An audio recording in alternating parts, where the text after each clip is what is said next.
É, a câmera tá bem doidona mesmo. Tá bem doidona. Eu vou tentar ver de novo aqui, vamos ver se vai. Sei nem se ela vai me aceitar. Você me aceita? Aceita. Aí.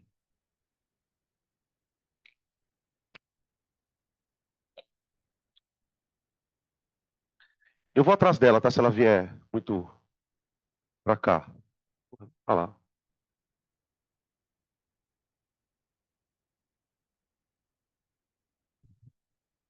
Só mais uma coisa, vai. Juro por Deus. Ai, acabou a cadeira, né? Tem uma aí? Empresta aqui pra mim, please.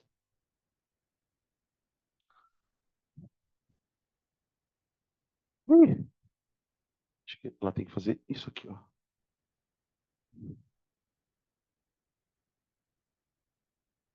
Vem pra cá. Mais um pouquinho. Vamos ver se agora vai. Ela tá girando numa amplitude. Se eu aumentar a amplitude dela, ela vai mais. Vamos ver. Vamos ver se agora ela vem. Eu acho que agora ela me obedeceu. Vamos ver. Se ela vier até aqui agora, ela tá obediente. Ah! Ah! Ah, gente, sorry. A gente, como eu estava falando para vocês, antes eu conseguir ajeitar ela aqui, é, ela ainda tá meio marota. Olha lá. Ela tá meio marota. Aí. É, eu não vou poder me mexer muito, isso é bom. Né? Se eu não transpiro também. Gente, bom dia, sejam todos bem-vindos. A gente vai dar continuidade, então, ao conteúdo de química, pelo menos a primeira frente, na parte de compostos inorgânicos, ok? Na primeira parte desse estudo, parte um, a gente trabalhou basicamente ácidos e bases. Falamos de nomenclatura, falamos das forças de ácidos, de bases, como monta a estrutura, certo? Hoje, a gente vai pegar toda a parte de sais e provavelmente não vai dar para falar de óxidos, porque a sais tem bastante coisa para falar, tá? Então, a gente começa primeiro trabalhando sais e óxidos. O que vai acontecer na sequência dessa frente? Depois que a gente terminar a parte de compostos inorgânicos, a gente vai para as reações inorgânicas e depois vamos pegar toda a orgânica, tudo nessa frente, tá? Provavelmente vai ser isso que a gente vai fazer durante esse semestre. Fechou? Bom, como é que a gente vai definir sal? A gente pode falar várias coisas sobre sais. Então, isso que eu vou colocar aqui talvez não seja bem uma definição, mas são várias coisas que você precisa saber, ou seja, são propriedades de sais, tá? Bom, primeiro, eles são compostos iônicos. O que isso quer dizer? Ah, tudo bem, tem ligação iônica, mas tem mais coisas que a gente pode trazer de composto iônico para nossa lembrança. Todo composto iônico tem algumas propriedades, justamente porque é feito por ligações iônicas. A gente pode dizer que os compostos iônicos são sólidos na temperatura ambiente, ambiente. Que mais? De novo a pergunta. Qual é a geometria de um composto iônico? Cristal. Cristal. Isso já deu uma confusão danada. Tá. Ou seja, não é molécula. São aglomerados de cátions, aglomerados de ânions, formando uma estrutura totalmente padronizadinha. Tá. Além disso, composto iônico tem uma propriedade específica relacionada à condutividade elétrica. A gente pode fazer um composto iônico conduzir eletricidade em duas circunstâncias. Ou ele está na água, em água dissocia, e no estado fundido também está dissociado. Entende que o processo dissociar, ele se refere ao fato de você separar o cátion do ânion. Bom, eu posso fazer isso usando água ou usando calor. A gente falou bastante sobre isso. Ok? Isso aqui são propriedades químicas dos sais. Como é que eu produzo um sal? Bom, de maneira geral, vários dos sais que a gente conhece, a gente encontra na natureza. Não é só o cloreto de sódio, mas, por exemplo, a gente encontra bicarbonatos, carbonatos, sulfatos, enfim. Então, de maneira geral, sais são compostos que eu obtenho da natureza. Mas eu posso produzir um sal em laboratório. E a reação mais simples para eu fazer isso é a neutralização, que boa parte da aula vai ser discutida em cima disso. Então, eu posso escrever assim, ó, podem ser obtidos por reações entre ácidos e bases.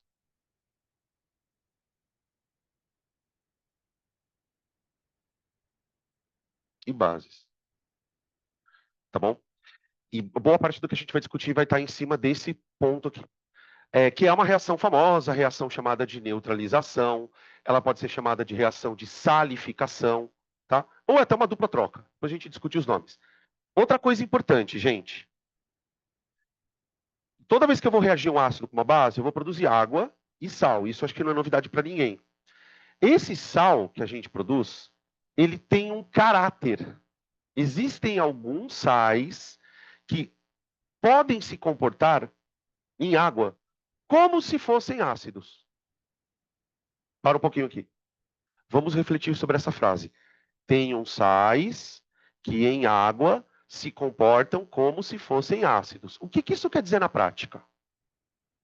Qual é o principal efeito de um ácido na água? É a liberação de H+. Ele reduz o pH da água porque ele libera H+. O que eu estou dizendo aqui é que existem alguns sais que também fazem isso.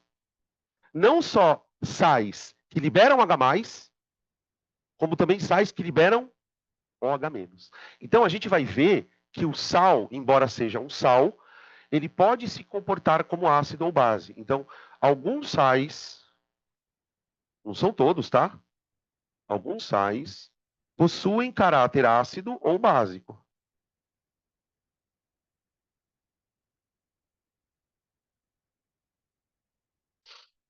Ácido ou básico. Bom, esse ponto aqui, em particular, quem já é um pouco mais experiente sabe que o Enem gosta muito. Cobrar do aluno que ele conheça o caráter ácido e o caráter básico de algumas substâncias que não sejam necessariamente ácidos e bases. Por exemplo, sais. Tá? Então a gente vai falar bastante sobre esse ponto aqui. Beleza? Acho que de propriedade química, isso aqui é o mais importante. E aí uma outra coisa, né? Se são compostos iônicos e dissociam na água, eu vou chamar de eletrólito. Eletrólito. Tá? Beleza? Eu só não chamo isso aqui de ácido nem de base, porque não está no critério, ou seja, não libera necessariamente H+, e não libera necessariamente OH-, tá? Deixa eu ver o que mais que eu preciso falar. Aqui uma propriedade química para a gente já poder entrar nos exemplos. Podem ser produzidos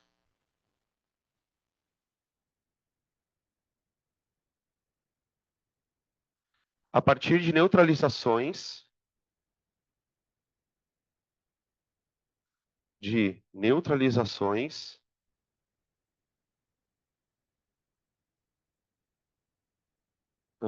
totais ou parciais. Também vamos falar um pouco sobre isso. Tá? E aí, no finalzinho, gente, depois que a gente discutir todos esses tópicos aqui, tá? Isso aqui a gente já discutiu bastante, né? A gente vai falar mais sobre esses três aqui. A gente vai ter que também lembrar que, assim como ácidos e assim como bases, esses caras também podem ser classificados de acordo com a sua força. Vamos lembrar o que é o termo força para um eletrólito? O que é força para um eletrólito? Isso, é a capacidade que o eletrólito tem de na água liberar íon. Liberou íon. Quanto mais íons o eletrólito libera, mais forte ele é. Esse termo força, ele está associado à capacidade do eletrólito de conduzir corrente elétrica. Então, se o eletrólito dissocia muito fácil, ou ioniza muito fácil, se for o caso de um ácido, ele vai conduzir muita corrente elétrica. A gente discutiu isso também um pouco na aula de ácidos e bases. Então, no final, depois que a gente discutir tudo isso, Eu vou colocar uma tabela, como a gente fez em base, sobretudo, dizendo, olha, esse ácido é forte, esse sal é forte, esse sal é fraco, tá? De acordo com a capacidade que ele tem de dissociar, beleza? Mas essa é a parte mais decorebinha. Vamos começar falando, acho que, das neutralizações. Neutralizações.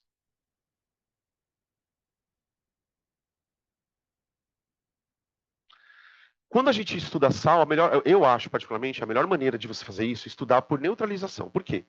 Quando você estuda neutralização, você aprende a reação, você aprende a montar o nome do sal, e ainda vou ensinar para vocês um truque para você descobrir o caráter do ácido, do sal. Desculpa, puta, esse sal vai ser um sal de caráter ácido ou vai ser um sal de caráter básico?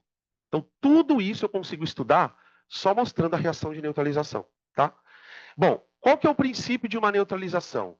Tipo, o que é uma neutralização dentro da química?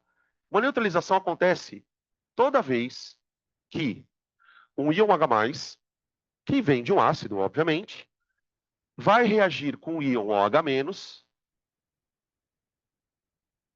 da base para produzir água. Isso é neutralizar. A neutralização, especificamente falando, é uma reação de H+ e OH-. Ora, onde que entra o sal nessa parada? Pensa comigo o seguinte, olha, o H+, ele é proveniente de um ácido, certo? E o OH- é proveniente de uma base. Então veja, pensa comigo.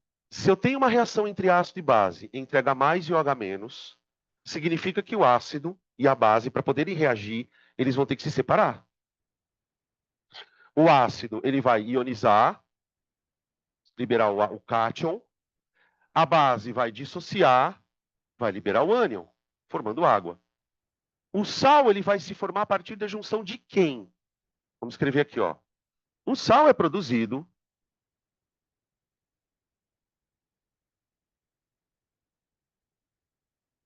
pela combinação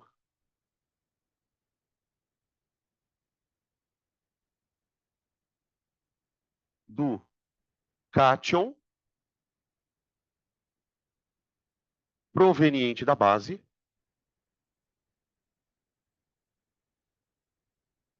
Tudo bem a palavra proveniente, pessoal? Que vem de, tá? Então, o cátion da base vai se juntar com o ânion do ácido. Então, do cátion proveniente da base com o ânion proveniente do ácido.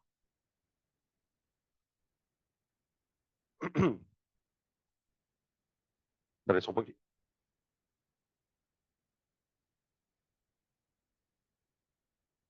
Vou compartilhar a mesa com vocês, tá bom? Pensa o seguinte, ó. Eu vou formar um composto iônico. O cátion vem da base, o ânion vem do ácido. Se essa reação for feita dentro da água, ela tende a ser mais rápida. Por quê? Eu estou fazendo uma afirmação, tá? A reação de ácidos e bases em água acaba sendo muito mais rápida do que não, do que sem ser na água. Por quê? Porque os íons têm mais mobilidade. Se eu estou colocando ácido, se eu estou colocando a base na água, esses caras estão se separando. Então significa que lá dentro, para acontecer a formação do sal, eu preciso que o cátion e o ânion se unam, concorda? A união do cátion e a união do ânion vai formar o sal. Eu vou mostrar para vocês um exemplo disso, tá? Aliás, um não, vários, tá bom? Vamos começar com bem simplesinho.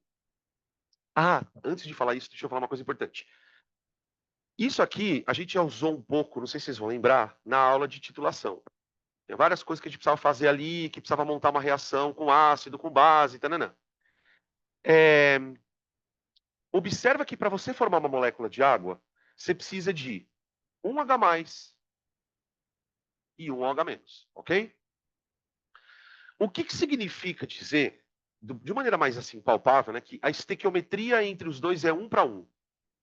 que isso quer dizer? Que eles têm que reagir em quantidades iguais. Quando eu falo 1 para 1, pessoal, não significa que eu estou usando só um H mais e um H menos. 1 para 1 é uma proporção. Então, tipo assim, se você tiver uma reação usando 1 mol de ácido, 1 mol de H+, perdão, você vai ter que utilizar 1 mol de H-, OH- para formar água. Tudo bem? Isso é uma estequiometria. Essa estequiometria pode ser respeitada ou não, como a gente vai ver nos exemplos aqui. Tá? Vamos lá. Vamos escrever assim, ó, caso 1. Vamos chamar de neutralização total.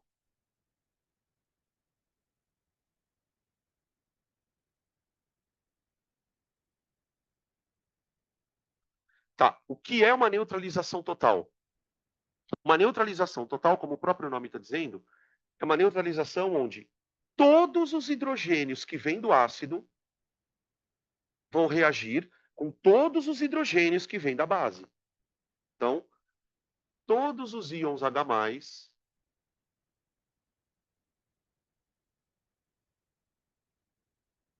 do ácido reagem com os íons OH- da base.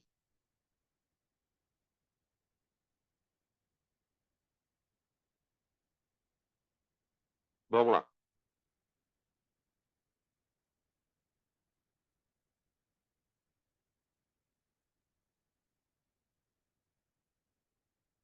Pronto.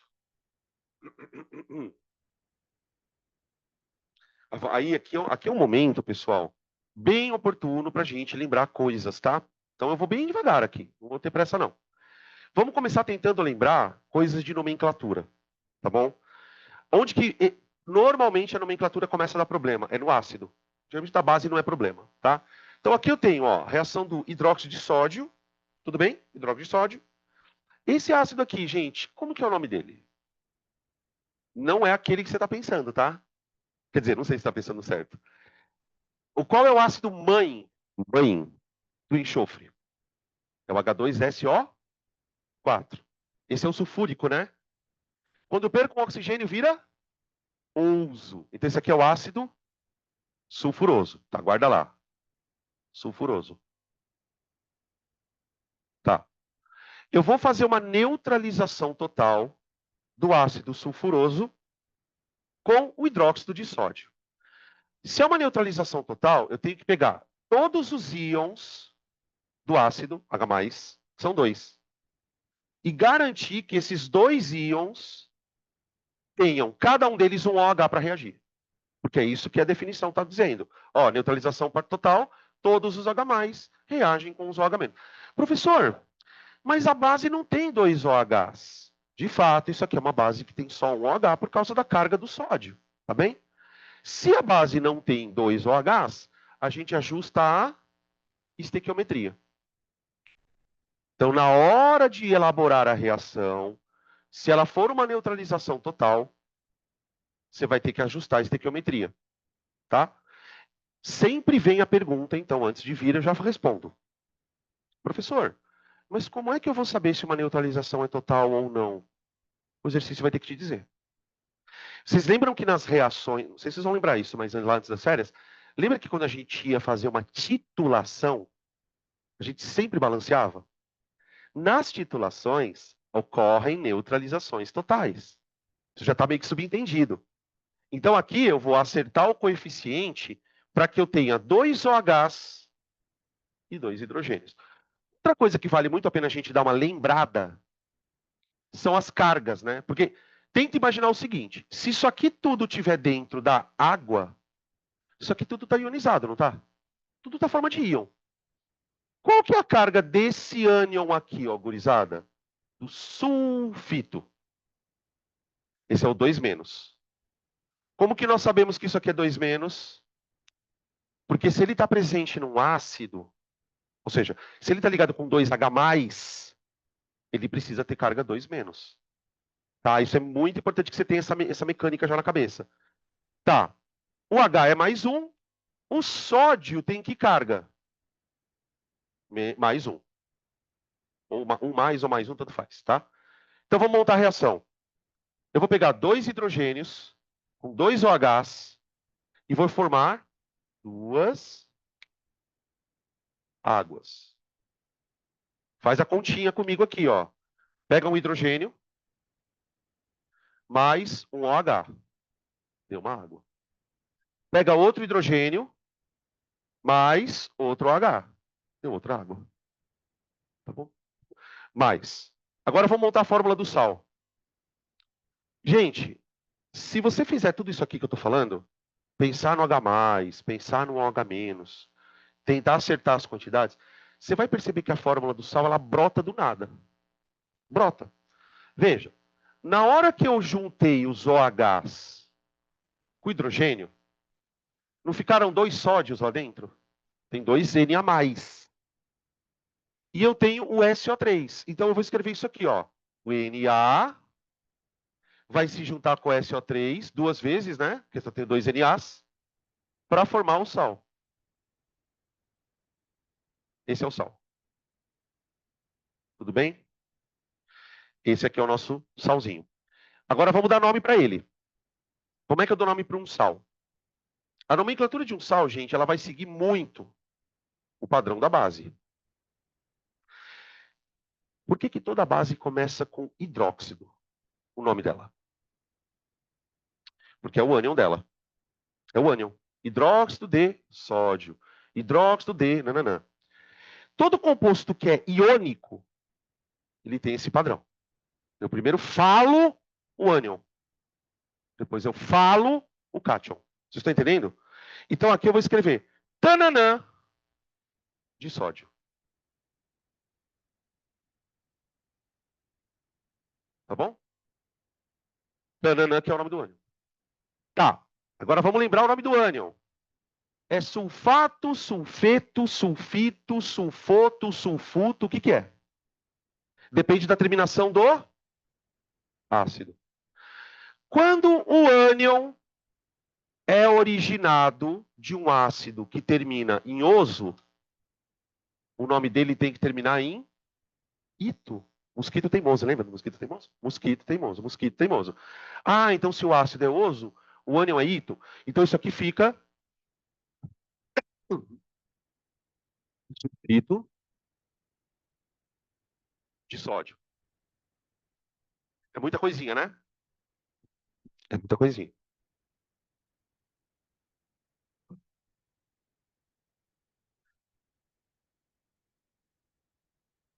Vamos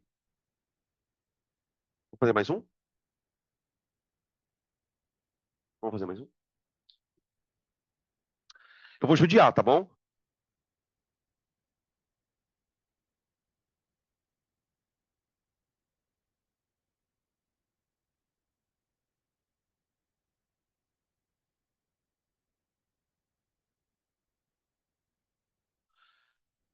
Alguns de vocês já devem ter ouvido falar em dupla troca, né? Sei que alguns de vocês já estudaram isso. As reações de dupla troca são reações desse tipo aqui. O nome é bem sugestivo, né? Isso vai te ajudar a entender bastante o processo. A reação de dupla troca, ela tem qual característica? São sempre 2 eletrólitos. Estão entendendo o que eu estou falando? Pode ser um ácido com uma base, um ácido com sal. Aqui nós estamos usando ácido e base.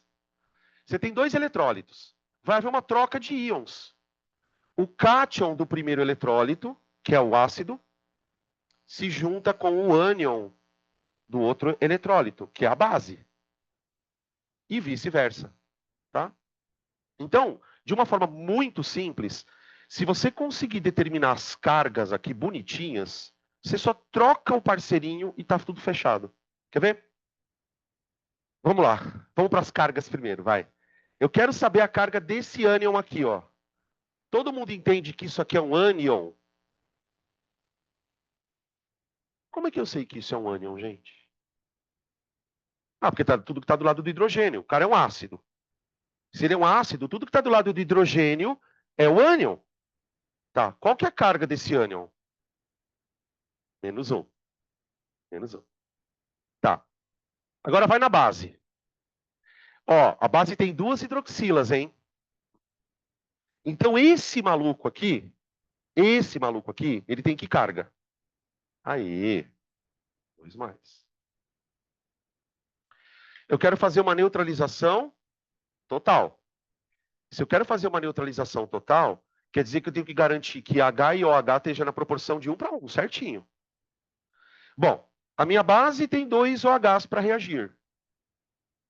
Ela é uma dibase. O meu ácido não tem 2 OHs. 2 hidrogênios, perdão. Então eu venho aqui e coloco 1, 2. Tá vendo? Eu só troquei um exemplo aqui, ó. Aqui era um ácido com 2 hidrogênios com uma base com 1 OH. Aqui era o contrário. 2 para 1 ou 1 para 2. Tá?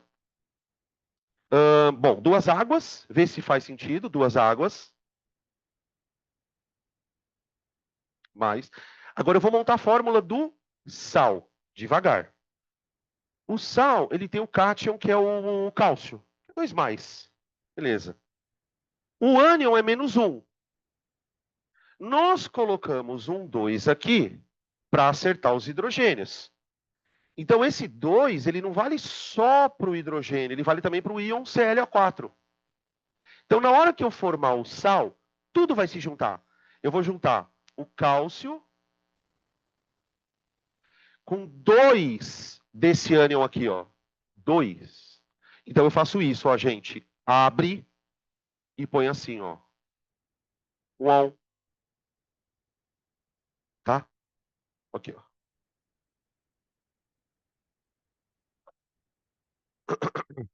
Beleza.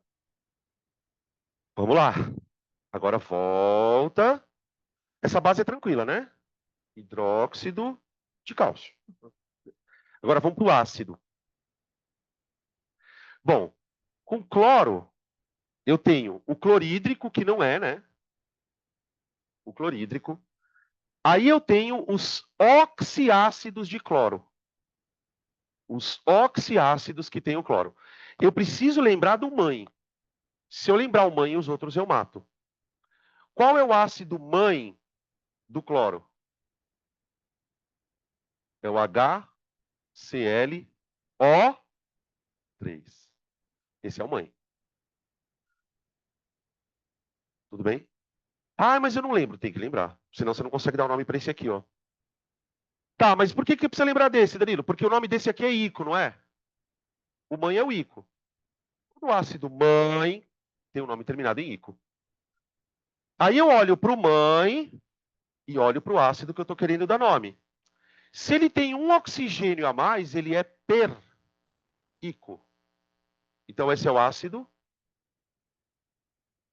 perclórico.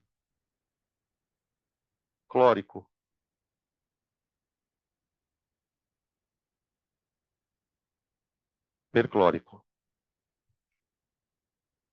Tá bom? Agora, lembra do poema? Mosquito teimoso. Te mato, te pico. Te mato, te pico. Ó, o ácido não termina em ico? Então o ânion vai terminar em ato. Então o nome desse monstro aqui. Alô, alô, alô. É perclorato de cálcio. Fala, Duda. Perdão. Ah.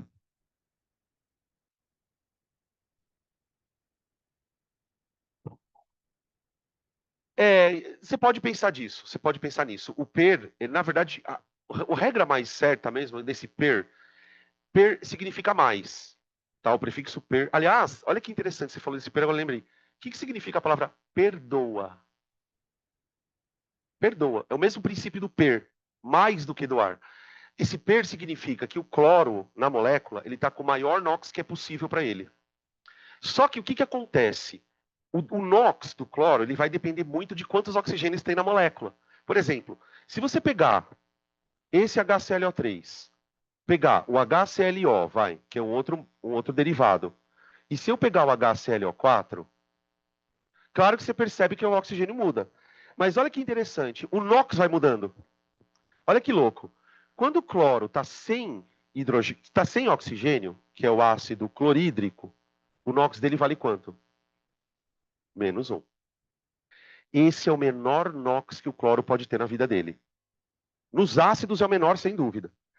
Quando eu vou para esse aqui, ó, ele já vai para +1. Quando eu vou para esse aqui, ele vai para +5. E quando eu vou para cá, +7. Tá? Então, o PER, ele está ligado a isso, mas que diretamente tem a ver com isso aqui. Por isso que a gente ensina, eu gosto de ensinar assim, só que é muito mais foda de você saber. É muito melhor você pensar assim, vai pelo oxigênio. Qual é o máximo de oxigênios que o cloro pode ter? 4, então esse vai ser o PER. Tá? Aí você pode falar assim, professor, mas porra, como é que eu vou saber que pode ser 4 oxigênios? Aí eu vou ser obrigado a lembrar outra coisa. Vem cá. Por que que o cloro forma tanto oxiácido diferente?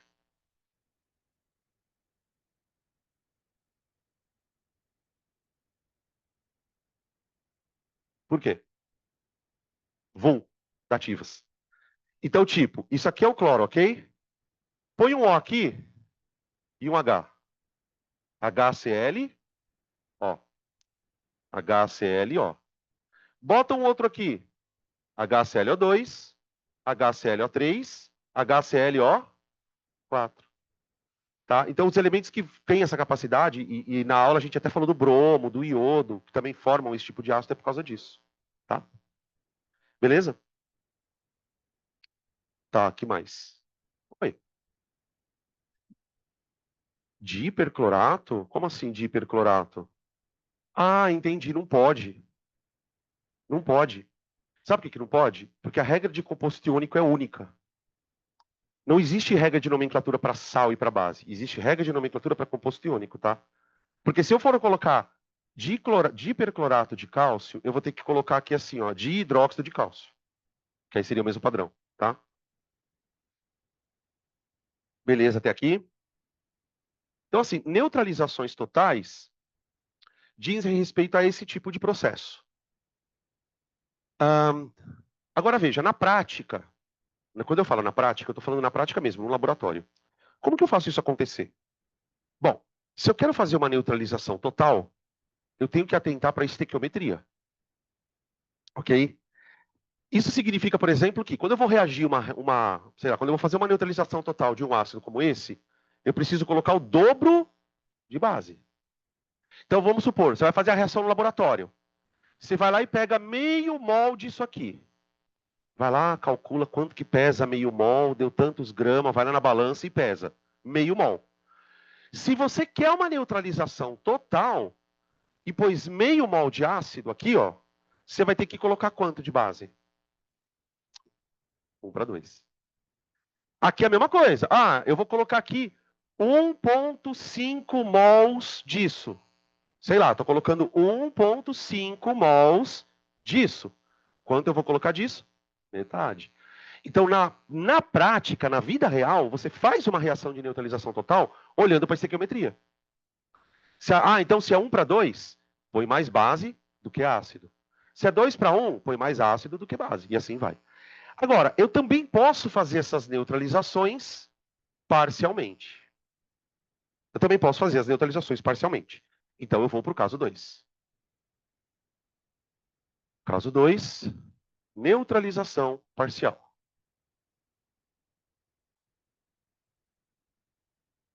Como assim descontar?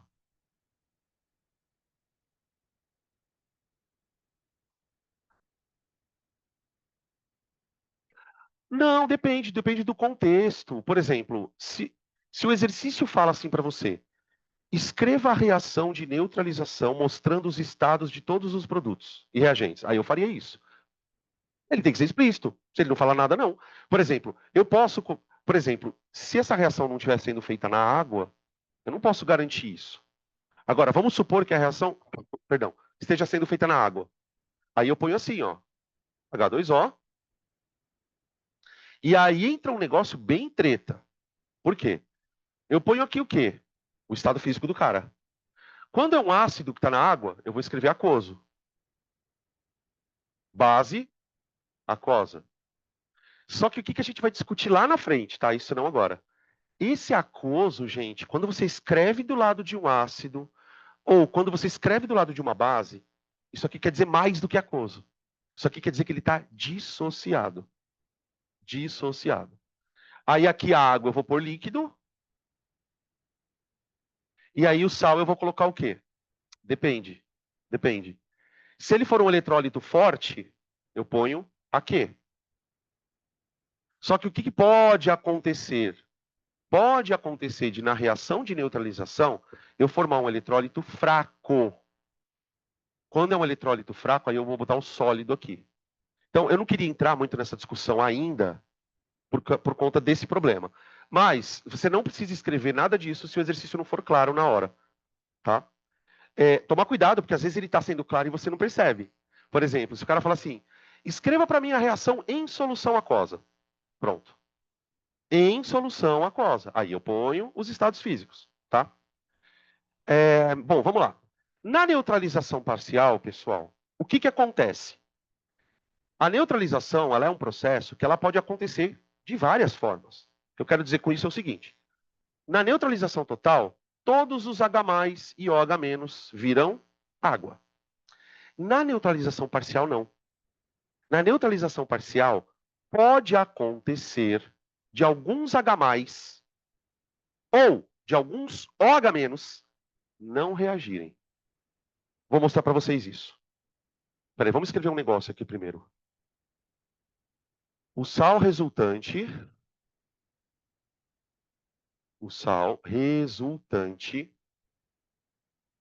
apresenta na sua estrutura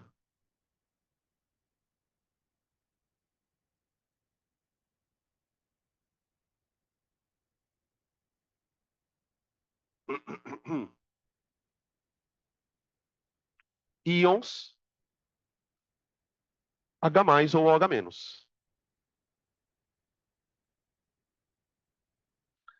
Presta muita atenção nesta frase, porque isto costuma se confundir com outra coisa. O fato do sal ter na sua estrutura H+ ou OH- não quer dizer que o sal tem caráter ácido e básico. Isso aqui é uma outra coisa. Aqui nós estamos avaliando o seguinte, ó. Tá vendo esse sal aqui? E, presta atenção no que eu vou falar agora. Ele tem caráter básico, tá? Eu estou contando para vocês isso. Isso significa que se eu jogar esse cara na água, ele vai fazer o que com o pH dela? Subir. Ok? Então ele é um sal de caráter básico. Só que você olha na estrutura dele, ele tem H+ nele, preso aqui? Não. Tem OH-? Não. Então ele é um sal neutro. Só que é um sal neutro. Professor, eu não estou entendendo nada. Calma. Um sal neutro, ele tem esse nome que ele não tem na estrutura nenhum íon H+ preso, nenhum íon OH- preso. Mas, professor, isso pode acontecer de um sal ter H+ ou OH? Tem, pode. Quer ver um exemplo? Já vou direto no mais famoso.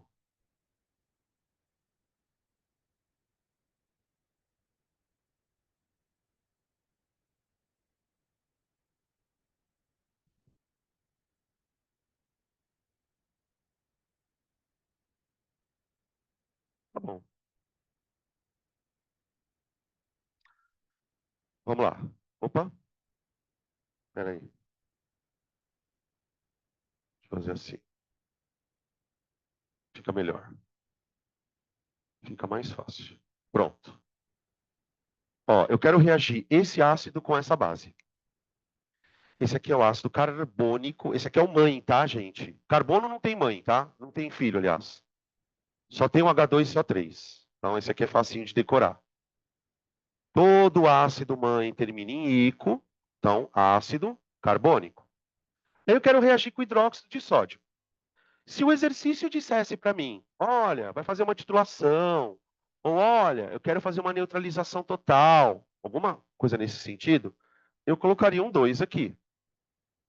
Agora, essa reação, ela pode acontecer em outra proporção. Isso é uma coisa louca. A neutralização é uma reação muito especial. Por quê? Ela pode acontecer em proporções diferentes. Não precisa ser necessariamente a neutralização total. Aí você fala assim, tá, Danilo, mas nesse caso, o que que eu faço então? Nesse caso, a gente não vai balancear a reação. A gente vai montar a reação respeitando os valores que o cara meteu aqui. Ah, então o cara meteu um e um ali? Então tá bom. Vamos fazer o que dá. Bom, o que que dá? Eu vou tirar o OH daqui e vou tirar o hidrogênio daqui, certo? Um hidrogênio só e não os dois. Um. Então eu vou formar uma água mais. Agora vamos raciocinar aqui. Se você tiver dificuldade de fazer esse raciocínio que eu vou fazer agora, escreve para você pensar. Olha para tudo isso. Se eu tivesse tirado os dois hidrogênios, o que que sobraria? CO3. Qual é a carga do CO3? Bom, o CO3, vamos fazer um rascunho aqui. Volta aí, rascunho. O CO3, ele é 2 menos. Mas para eu formar o CO3, eu teria que fazer uma reação 1 para 2 aqui, concorda? Então tá, não é o CO3. Se eu tirar só um hidrogênio, só um, eu tenho isso, ó. Ué, ué, ué. Certo? Devagar. Qual é a carga do CO3 mesmo? Menos 2. Qual é a carga do hidrogênio? Mais um. Se eu pegar o menos 2 do CO3 e o mais um do hidrogênio, quantos que dá isso tudo junto? Menos um, gente. Cuidado. Aí eu vou dar uma dica, tá? Se você não entendeu muito bem isso com clareza. Lá na aula de ácidos, em um dado momento, a gente falou sobre ionização em etapas. Lembra que quando um ácido tem vários hidrogênios, ele não precisa necessariamente perder todos? Quando um ácido perde todos os hidrogênios, ele sofre ionização total, o sal fica assim, ó. Agora, se eventualmente o ácido perder só um hidrogênio, esse ânion vai se unir ao cátion da base e vai formar o que dá, que é o NaHCO3, que acho que é o sal mais famoso que tem hidrogênio na fórmula.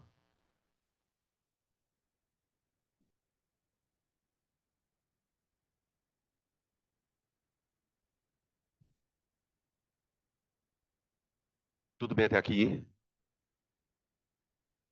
Beleza.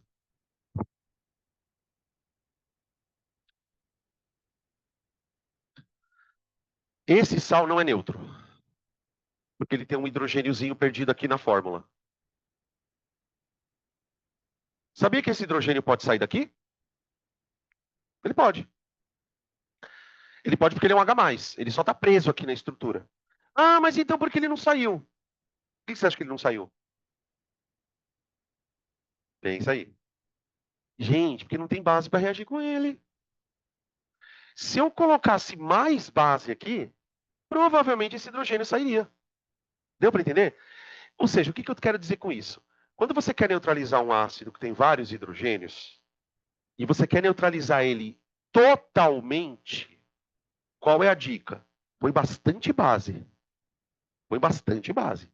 Porque aí você consegue tirar os dois hidrogênios. Se você colocar uma quantidade de base 1 para 1, ó, você tem isso aqui.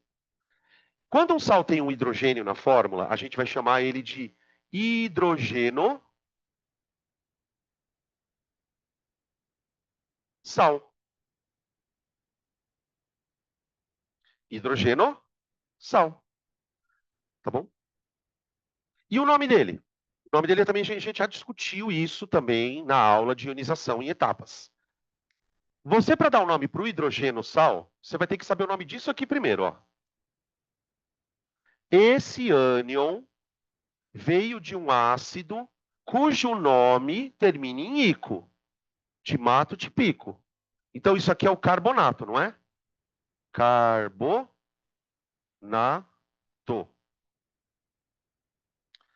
Tá. Se eu vou formar um íon, um sal, desculpa, que tem o carbonato, mas com hidrogênio, aí eu coloco hidrogeno,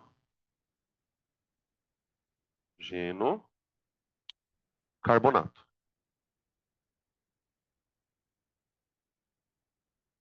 tá? Que popularmente a gente usa o bi, tá? Para essa substituição do hidrogênio, a gente pode colocar o bi, que é o que mais se faz, né? Tá? Então, esse aqui vai ser o sal hidrogeno carbonato de sódio. Hidrogeno carbonato de sódio. Tá aí, ó. Ou bicarbonato. E daqui a pouco a gente vai discutir a questão do caráter, tá, gente? Calma aí. Vamos primeiro se concentrar nessa questão do hidrogênio sal e do hidroxissal. Então, ó, eu vou falar algumas coisas aqui e ver se você, de acordo com o que eu estou mostrando aqui, você está entendendo o que eu estou falando, tá? Se não, para que eu explico de novo. Os sais podem ser produzidos a partir de neutralizações totais e parciais. Na neutralização total, o sal resultante é um sal neutro, porque ele não tem nem íons H+, sobrando, e nem íons OH- sobrando. Então eu vou chamar esse sal de sal neutro. Quando a proporção de H+ e OH- não está sendo respeitada, a gente vai ter formação de sais ou com íons H+, ou com íons OH-. Esse aqui é um sal que tem H+.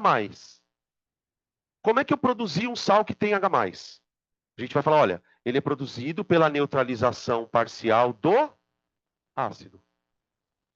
Tudo bem? Se a neutralização é parcial do ácido pela base, eu vou formar esse cara, que é o hidrogênio sal. Tudo bem? Beleza? Como se forma um hidroxissal? Vamos lá.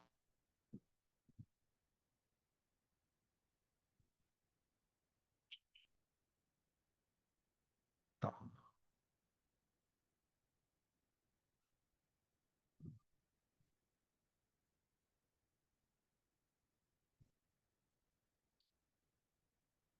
Ali eu coloquei bicarbonato, né? Tá.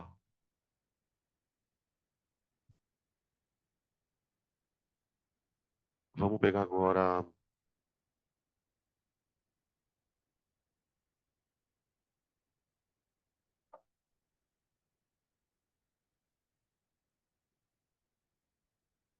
Ó. Ah, uma outra coisa, tá? Que às vezes algumas pessoas perguntam. Não tem regra, tá, gente? Você tem que escrever primeiro o ácido ou a base. Ou a base e o ácido. Não importa. Tá? Aqui eu estou reagindo uma base com duas hidroxilas, que é o hidróxido de bário, né? Com o ácido mãe do nitrogênio, que é o ácido nítrico. Ácido nítrico. Tá.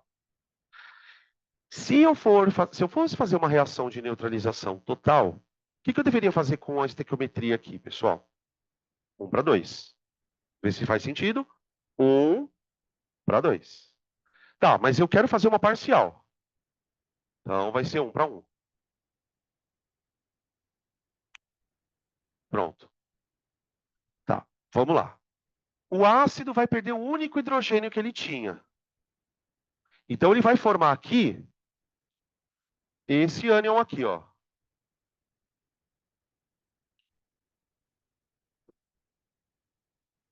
Como que chama esse ânion? I4, né? Esquece. I4. Então, nitrato. Nitrato. Tá aí. Beleza. Vamos montar aqui o produto. Eu vou tirar um OH, lembrando que o nosso bário, ele é da mesma família do cálcio, tá formando uma de base aqui, ó, tá? Então aqui é mais dois, tá bom? Só que o que que acontece? Como o ácido só tem um hidrogênio, a base só vai perder um OH. Um OH.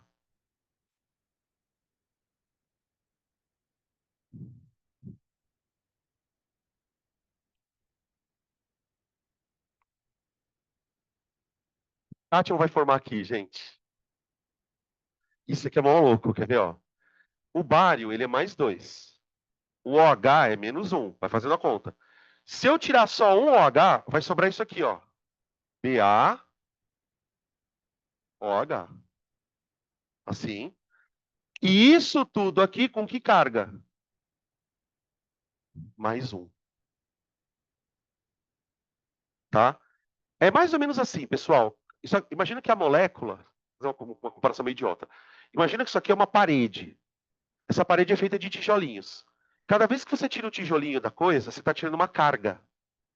Então, tipo, quando eu tiro o OH, eu estou tirando uma carga menos 1. Tudo que sobrou fica mais 1.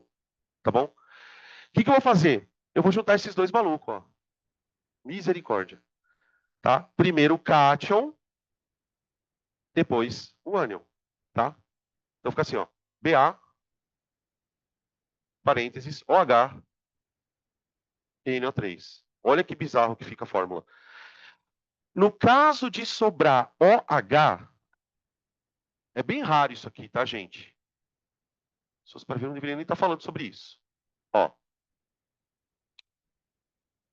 por que é mais raro acontecer com OH? Porque esses ácidos sais não são muito famosos. Toda vez que sobrar um OH na estrutura do ácido, diferentemente do H+, ali, a gente bota um parênteses, tá? Primeiro você põe o cátion, com tudo junto, depois o ânion, tá? Esse aqui é um sal básico, um hidroxissal. A gente chama de hidroxissal.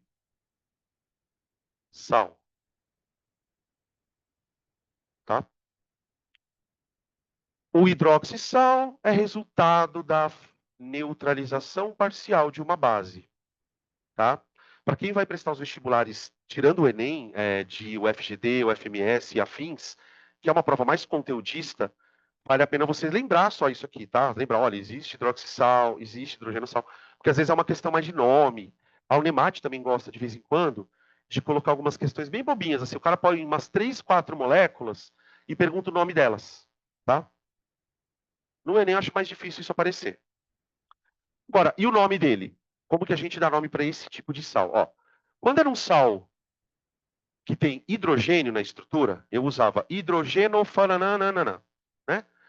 Aqui, o OH, ele está no cátion, não está? Está no cátion. Tá? Embora ele seja um ânion, ele está preso no cátion. Então, eu tenho um sal, um cátion e dois ânions, certo? Como um dos ânions é o OH, eu vou escrever assim, ó. Hidroxi,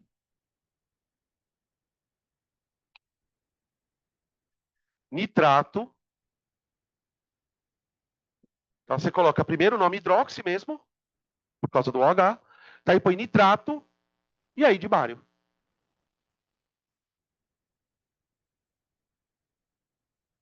De bário. Tá bom?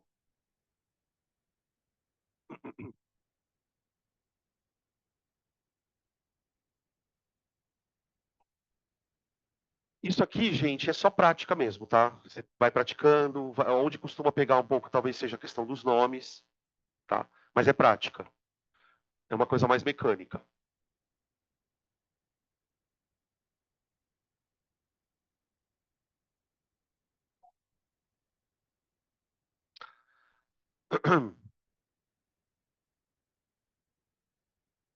Bom, gente, a segunda parte do assunto, isso aqui é a primeira parte, tá, de sais, que é a parte mais geral.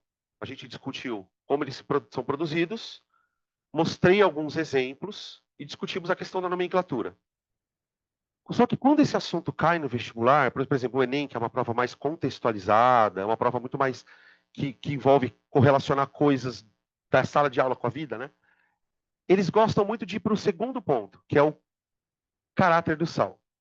Todo ano, como eu sempre falo na aula, todo ano vai cair um caminhão ou de ácido ou de base em algum riacho. Aí esse caminhão vai poluir o riacho e você vai ter que jogar alguma coisa para despoluir o riacho. Esse tipo de problema, gente, fiquem espertos, tá? Porque o Enem, ele não é muito. As questões não são muito diferentonas, né? Percebeu que uma coisa está contaminada, contaminando água, geralmente é um exercício de ácido e base.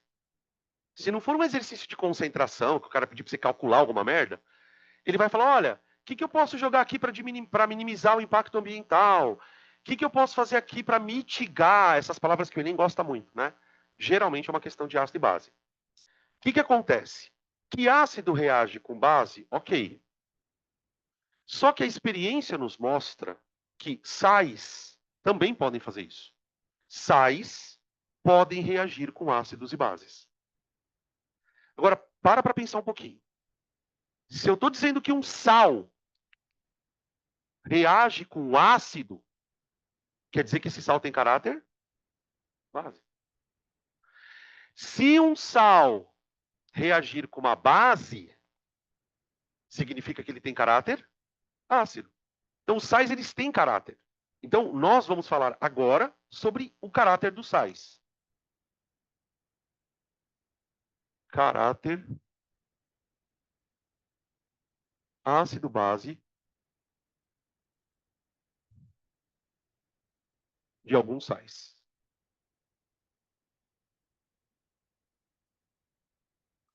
O que se exige de vocês aqui?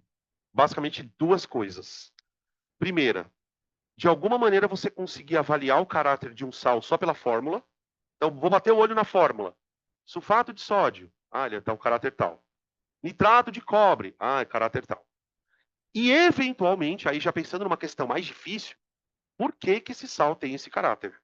Como assim que um sal pode reagir com ácido, Então, são duas coisas que a gente vai discutir aqui, tá? Primeiro, de onde surge essa questão? Né? Como assim um sal pode ter caráter ácido e base? Isso acontece, vamos escrever aqui, ocorre devido à reação entre íons do sal e água.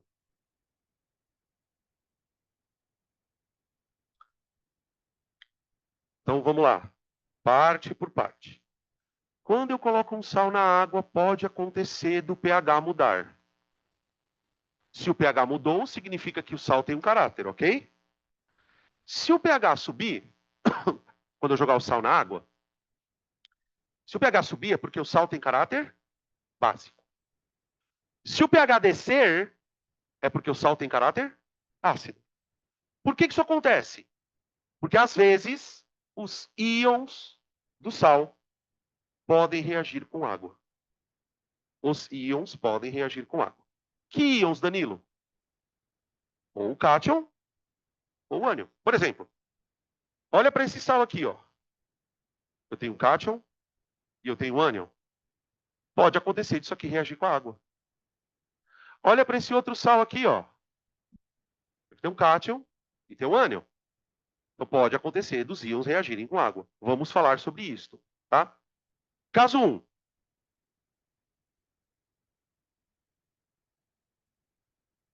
Quando o ânion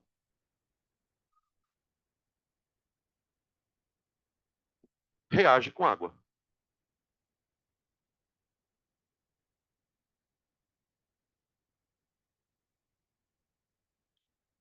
O que acontece quando um ânion reagir com água? Vamos pegar um exemplo aqui. Deixa eu pegar um sal famoso.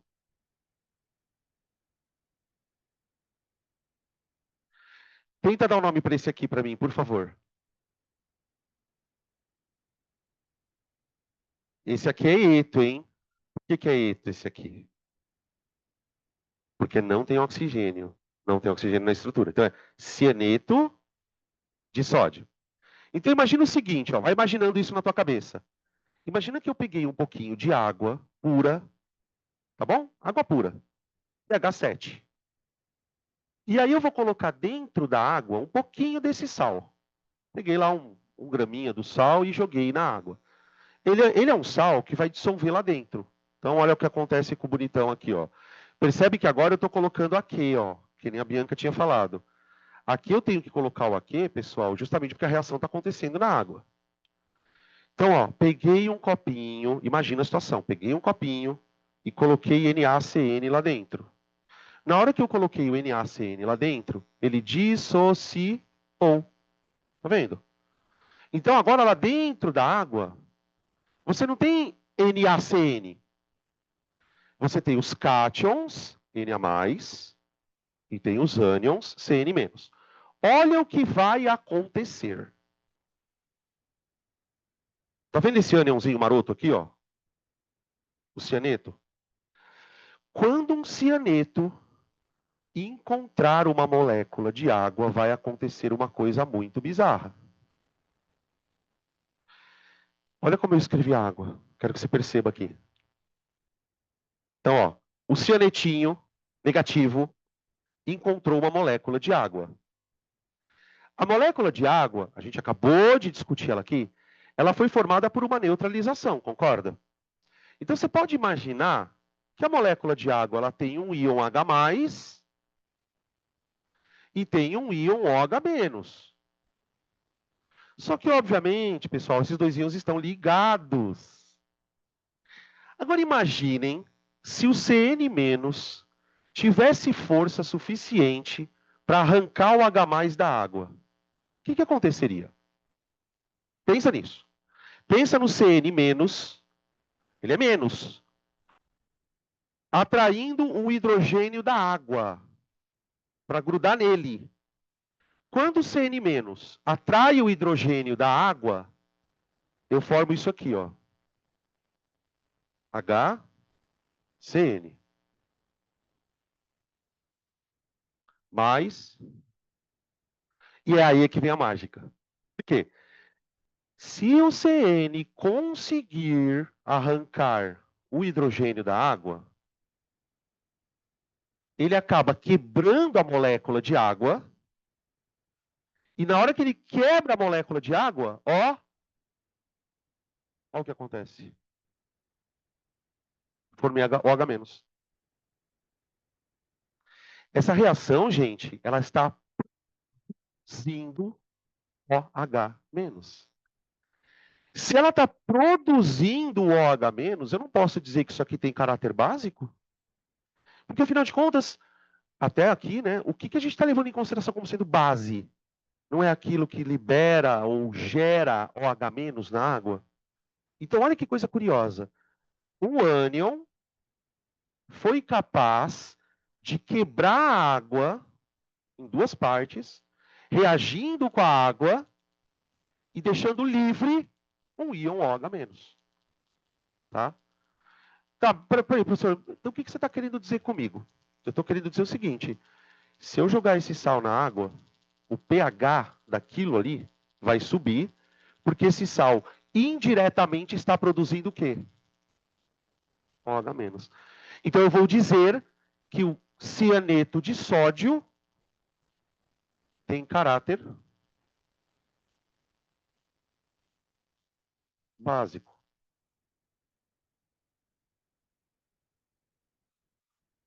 Deixa eu falar, Sara.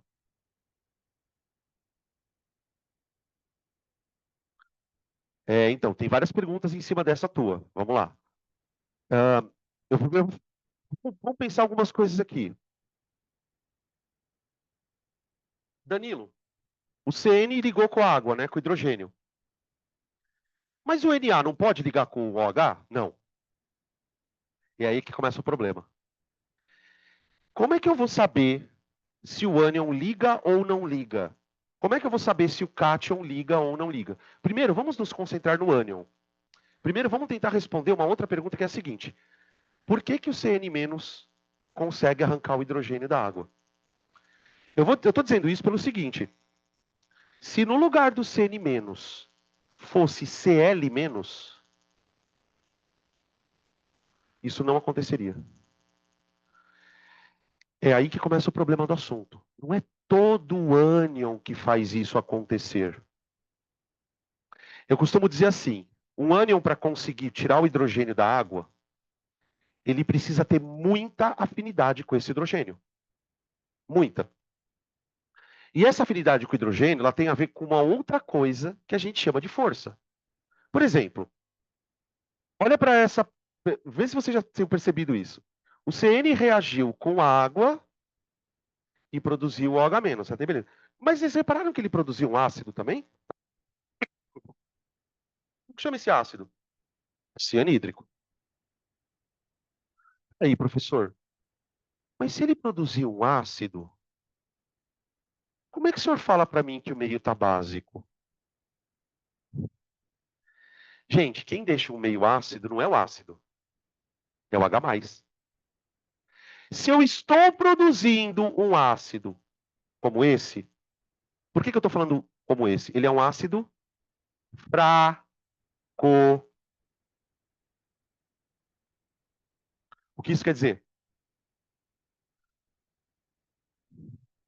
Isso quer dizer que quando esse ácido formar, ele não ioniza nem fudendo. Nem fudendo. O cianeto, ele só conseguiu grudar no hidrogênio porque o produto daquilo é um ácido fraco. Por exemplo, se o cloreto tentar grudar no hidrogênio, por que essa conta não fecha? Por que o cloreto não se une com o hidrogênio? Porque a união do cloreto com o hidrogênio vai formar o quê? HCl. E o HCl é um ácido forte. E ácido forte gosta de ionizar. O que eu estou querendo dizer aqui é o seguinte: tem íons que grudam no hidrogênio e não soltam mais, e tem íons que não grudam no hidrogênio, nem fudendo. Percebe qual é o problema do assunto? Tá? A gente vai discutir isso, vai ter vários exemplos aqui, a gente vai comentar mais ainda. Fala, Manu.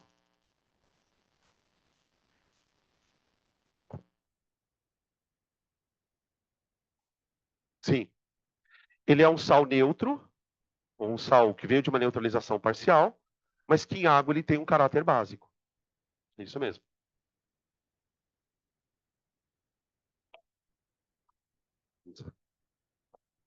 Tá? Vamos pegar mais alguns exemplos. Vamos lá.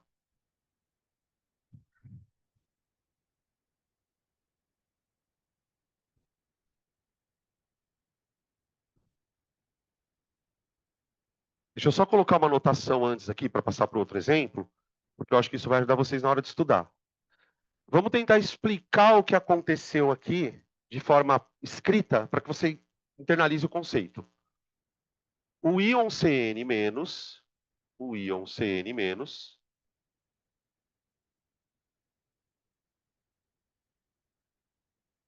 é proveniente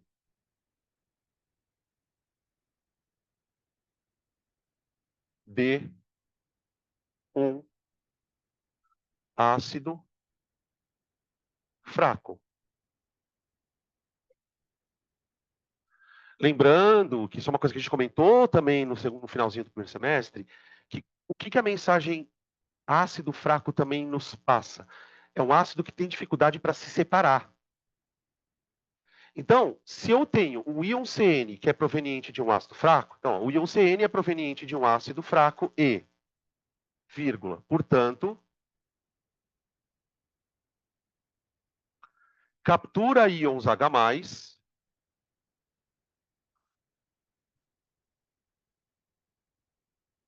não ionizando.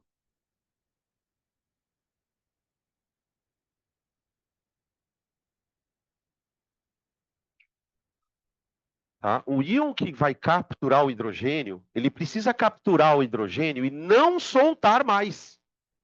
Não adianta ele capturar e depois separar. Só que justamente o problema é esse. Dependendo do ânion que tiver lá dentro, ele captura e gruda. Na hora que ele grudou no H+, ele acabou liberando o quê? O H-. Tá? Agora, tem íons, repito, que não vão fazer isto. Professor, como que você sabe que o Cn- captura H+? Então, o Cn- é sequestrador de H+.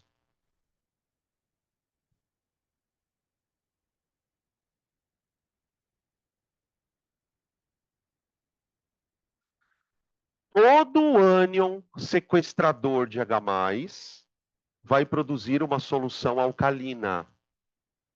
Todo ânion sequestrador de H+, quando for colocado em água, produz uma solução alcalina. Então, ó, Cn- é sequestrador de H+, vírgula, isto é, vírgula, em solução aquosa,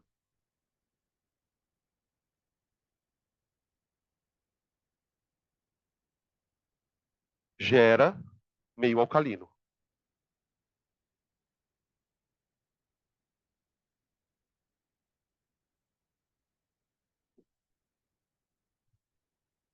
Tudo bem?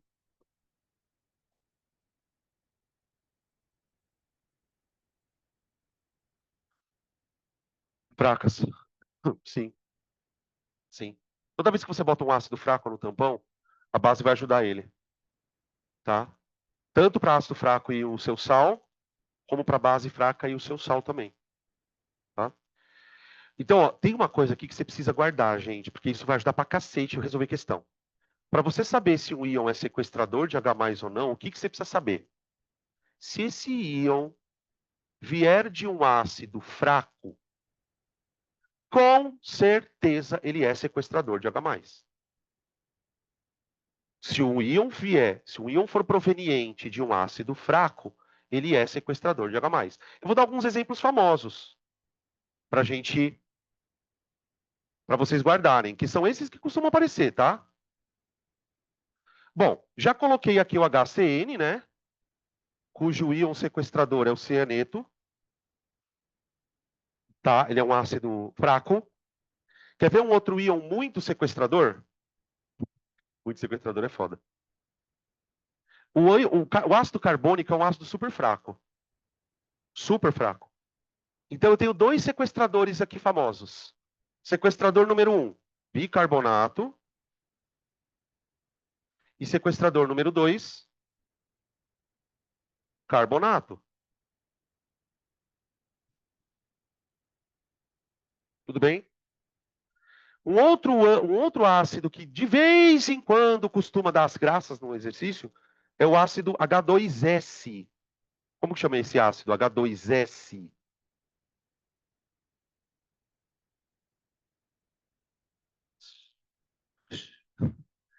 Sul o quê?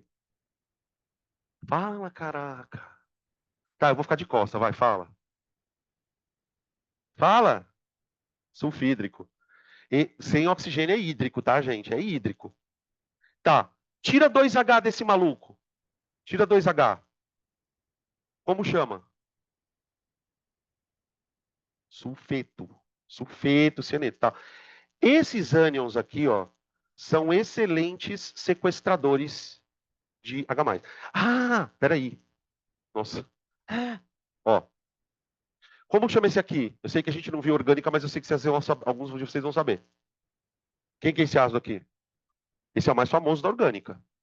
Esse é o acético, tá?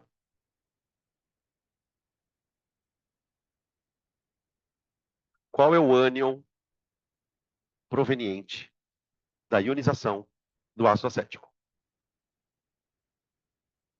Qual é o ânion da ionização desse cara? O ânion é esse aqui, ó. Vocês lembram que a gente discutiu no final do semestre sobre o fato desses íons não, desses hidrogênios não serem ionizáveis? Lembra que a gente discutiu isso, tá? Esse ânion aqui ele é bem famoso, embora não seja diretamente ligado na inorgânica, né? É o ânion acetato. Acetato. Então, esse ânion também é um bom sequestrador de H+. Você tinha falado, né, do tampão. No tampão do nosso sangue, a gente usa esse. O bicarbonato ele é um íon muito. Aí você começa a entender também algumas coisas da biologia, né? Vocês lembram que, não sei se vocês chegaram a ver na biologia esse ano, é que o sistema tampão do nosso organismo, ele tem bicarbonato na constituição. E qual seria a função de um bicarbonato dentro do meu organismo? Bom, se o bicarbonato é um sequestrador de H+, provavelmente a presença dele no sangue evita que o sangue se torne muito ácido. Exatamente. Se você sofrer algum distúrbio metabólico, alguma intoxicação, algum evento que faça com que o seu organismo produza muito H+, que é o que a gente vai chamar de acidose, esse sistema tampão começa a produzir o bicarbonato para tentar neutralizar o pH do sangue, para voltar ao pH original, tá? Beleza? Ahn, agora eu vou pegar um exemplo prático, porque isso também pode cair na forma de exercício. Quais são os medicamentos que a gente usa para combater a acidez estomacal?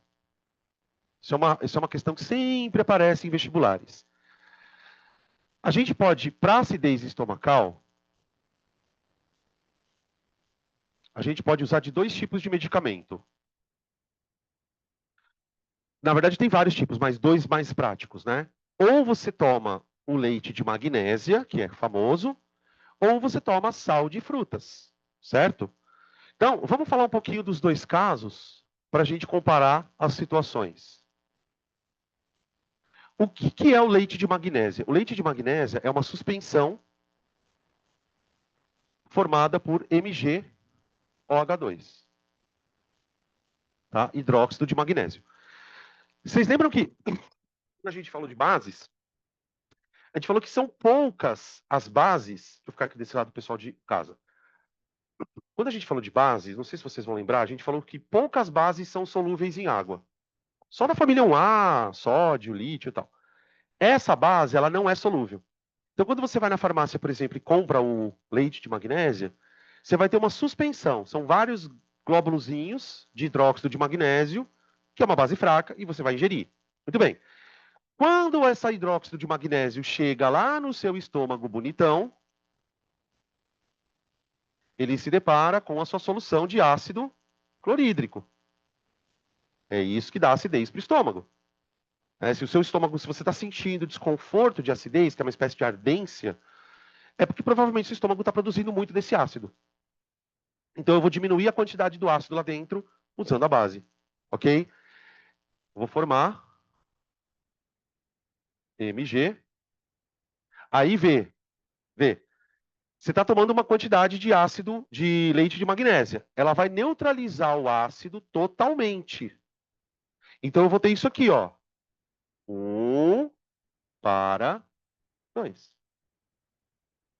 Vou formar MgCl2 mais água. Uma reação de neutralização. Eu usei uma base fraca para reagir com ácido e formei sal e água. Vocês já ouviram falar que leite de magnésia dá caganeira? Laxante? Por que é laxante, vocês sabem? É isso aqui, ó, que dá o efeito laxativo. O que acontece? Esse sal que é produzido lá dentro, ele absorve água para um caralho. Para um caralho. Ele é muito higroscópico. Então você ingere o medicamento, aquilo vai para o intestino e forma o cloreto de magnésio. O cloreto de magnésio, que está no seu bolo fecal, ele vai absorvendo muita água. Então aquilo fica com muita água e aí a pessoa sente aquela sensação de desinteria mesmo, tá? Ele tem esse efeito laxativo por conta da absorção de água por esse sal aqui no trato lá do intestino. Agora veja, eu não quero tomar leite de magnésia, não quero. Eu quero tomar sal de frutas.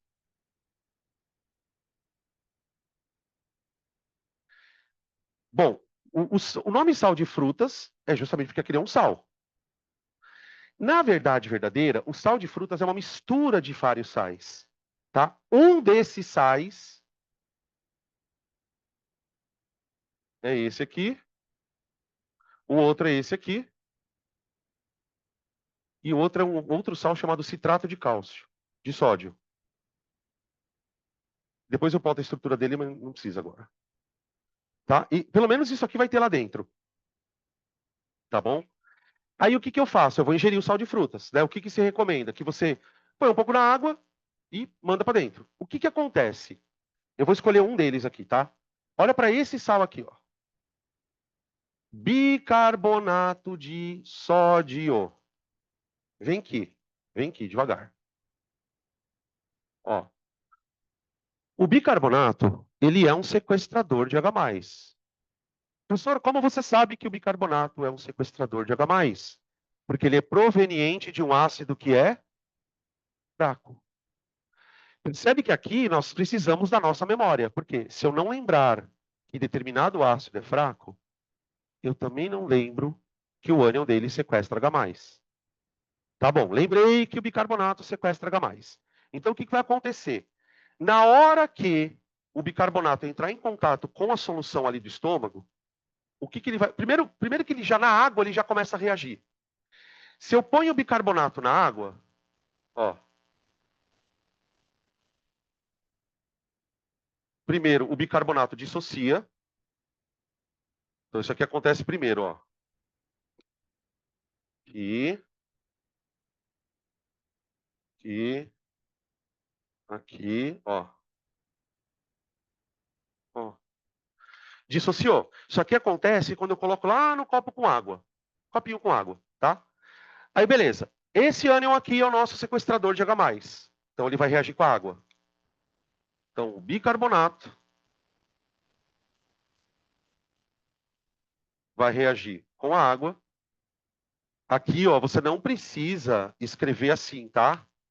Eu gosto de escrever assim porque eu acho que fica mais fácil de você entender. Por quê? O ânion, ele sempre vai grudar no hidrogênio. Ah, professor, mas por que, que o ânion gruda no hidrogênio? É simples. O hidrogênio não é a parte positiva, pessoal. Se o hidrogênio é a parte positiva, ele vai grudar aqui. Vai formar o quê? H2CO3 e OH-.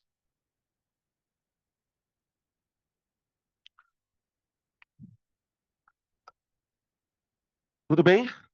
Olha o que aconteceu com o sal de fruta quando você colocou ele no copinho. Por isso que eles falam assim, ó, coloca o sal de fruta, deixa dissolver e toma.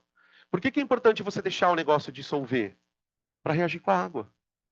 Porque quanto mais tempo você deixar ele dissolvendo ali, mais OH ele libera. Então, na hora que você tomar o sal de frutas, você está tomando uma solução básica. Aí a Unicamp, bonita, pergunta para a gente assim, por que, que quando você toma sal de fruta, você arrota? Cadê o gás aqui? Cadê o gás? Onde está o gás? O gás está aqui, ó, gente. Essa substância aqui, ó, que se forma lá dentro do seu estômago, ela é instável lá dentro. Instável. Isso significa que na hora que o seu organismo está produzindo aquela substância, ela já vai sofrer uma outra reação para produzir outra coisa. E nessa outra coisa vem CO2 e água. E aí o gás que você está eliminando ali no arroto é o CO2. Tá? Beleza? Por isso o bicarbonato de sódio é conhecido como antiácido. Tá? Oi.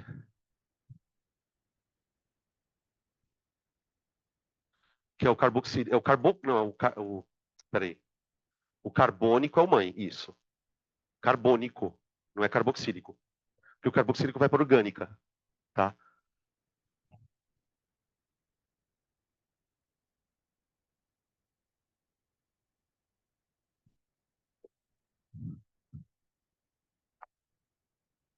Para que mais serve bicarbonato? Desodorante. Desodorante. Anti-sovaco. Hum, não sei que desodorante que vocês usam, gente, mas tem uns desodorantes que você usa, parece sair um pozinho dele. Já repararam isso? Fica um pozinho ali. Esse pozinho ele tem várias coisas, tá? Duas delas são importantes pra gente aqui. Uma é o bicarbonato de sódio e a outra é o alumínio. Tem, tem alumínio no desodorante, tá? O alumínio é a substância que impede você de transpirar. São microesferas de alumínio que grudam no poro e tampam o poro. Por isso você não respira pelo sovaco ali. Você não faz aquela transpiração característica, tá? No caso do antiodor, como que funciona? Vamos escrever aqui. Antiodor. Por que que o nosso sovaco tem cheiro de CC? Porque nós produzimos a gente tem na nossa pele, vocês sabem disso melhor que eu, glândulas sebáceas, que produzem literalmente sebo, gordura, para manter a pele hidratada. Isso é um processo fisiológico. Essas substâncias, elas são produzidas no corpo inteiro. Mas, obviamente, a gente tem glândulas maiores aqui. Quando você fica com o braço muito tempo fechado aqui, numa condição de temperatura razoavelmente alta, 36, 37 graus, e escurinho, adivinha o que acontece aqui? Bactéria. As bactérias pegam o sebo e transformam em ácido graxo. Vocês sabem o que é um ácido graxo? Hã? Um ácido graxo, gente, é um ácido carboxílico de cadeia longa, tá? É o que dá o cheiro, basicamente. Você tem vários tipos de ácidos graxos. Tá? Por exemplo, tem o ácido butírico, que tem cheiro de manteiga rançosa, tem o ácido capróico, que tem cheiro de leite de cabra, tem vários tipos dele. E é isso que dá o cheiro. Essa substância, além de tudo, ela é volátil. Por quê? Por que ela é volátil?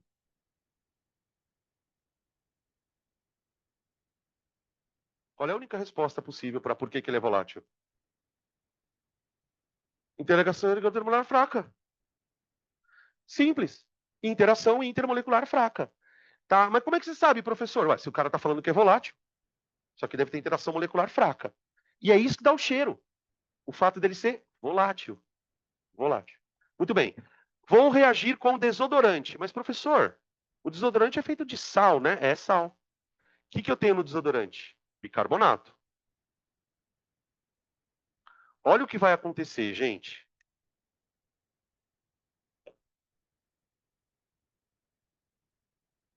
Lembra que eu falei que o bicarbonato é sequestrador de H+? Tanto é que quando eu coloquei ele na água, ele sequestrou o hidrogênio da água. Agora, gente, pelo amor de Deus, pensa. Se o bicarbonato consegue sequestrar o H+ da água, vocês acham que ele não vai conseguir sequestrar esse hidrogênio aqui, ó? Vai. Então, o que acontece? Você passou o desodorante, tá cheio de bicarbonato ali naquela suspensãozinha. Com o passar do tempo, você vai produzindo essa substância aqui durante o dia. Para você eliminar a presença dessa substância no seu corpo de maneira constante, o bicarbonato vai sequestrando esse H+ aqui, gente. Esse H+ aqui, ó. Ele sequestra. Como se ele estivesse reagindo com a água. Então, se um dia você estiver numa situação de não ter desodorante e tiver bicarbonato de sódio em casa, esfrega no sovaco, que dá quase na mesma coisa. Claro que não vai ficar cheirosinho e tal, mas é a mesma coisa. Você pega um pouco de bicarbonato, esfrega e faz isso aqui, ó. Tem gente que costuma colocar limão no sovaco. Também tem essa lenda de que, coloca limão que tira o cheiro. Um pouco. Mas não é por causa do cheiro do limão. É porque no limão eu também tenho isso aqui, ó. Tem uma substância que atua mais ou menos como antiodor. Aí olha o que acontece. Aquilo que era cheiro de sovaco, agora virou isso aqui, ó. Ó. O sódio, quando o bicarbonato arranca o hidrogênio aqui, ó, ele deixa o oxigênio livre, não deixa? O sódio gruda aqui, ó. E aí eu formei o quê? Junto. H2CO3. Que vai formar CO2 e água. Dá para entender agora por que os desodorantes fazem propagandas do tipo fique livre de cheiro por 12 horas, fique livre de... É por causa disso. É por causa desse efeito aqui, ó. Tá? Antigamente, bem antigamente, gente, acho que você não é nem da época de vocês, aqueles desodorantes de plastiquinho, aquilo era só perfume. Não tinha nenhuma substância química. Aquilo ali tinha o perfume e álcool, basicamente. Então você passava, na hora, beleza. Só que depois de 1 a 2 horas, fica aquele cheiro de novo. Esse tipo de proteção ele é uma proteção a longo prazo. Tá? Beleza? Isso é o que um sal básico pode fazer, tá? Fala. Ah, também tem esse uso ainda, né? Puta! Peraí, vamos colocar esse uso. Ele não tem muito a ver com isso, mas tem a ver com o vestibular. Do fermento, né? Fermento. Meu, bicarbonato é foda, né?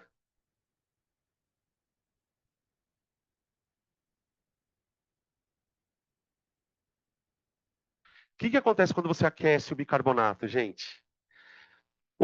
Isso aqui eu não vou entrar muito no detalhe, só para não deixar isso passar batido, porque a gente vai falar sobre isso depois. Os carbonatos e os bicarbonatos, eles ainda têm uma outra propriedade diferentona. Vocês viram que eu estou falando de carbonato e bicarbonato já faz meia hora, né? Isso cai para caralho, tá, gente? Nada que eu estou falando aqui é encheção de linguiça. Tudo isso aqui já foi tema de vestibular. Então, se aparecer alguma coisa envolvendo carbonato, bicarbonato, você pode ter certeza que vai estar por aqui. Os carbonatos e bicarbonatos, além de tudo, eles têm um outro problema. Eles são muito sensíveis a aquecimento. Tem sal que quando você aquece não acontece porra nenhuma. Tipo NaCl. Você põe NaCl lá no fogo, ele fica lá.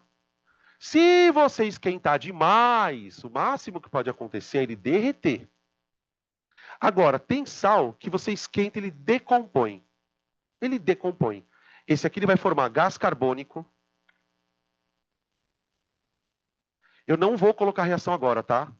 Mais água, mais óxido de sódio.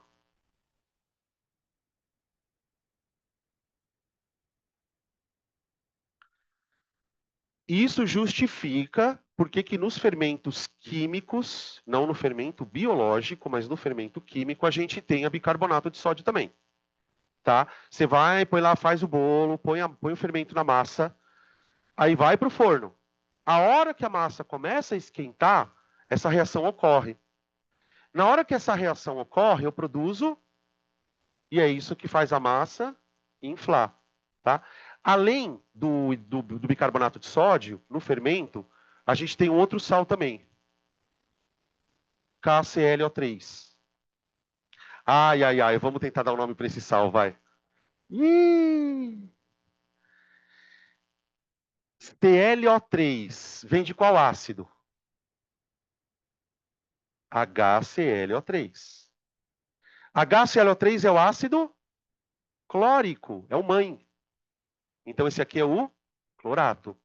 Então é o clorato de potássio.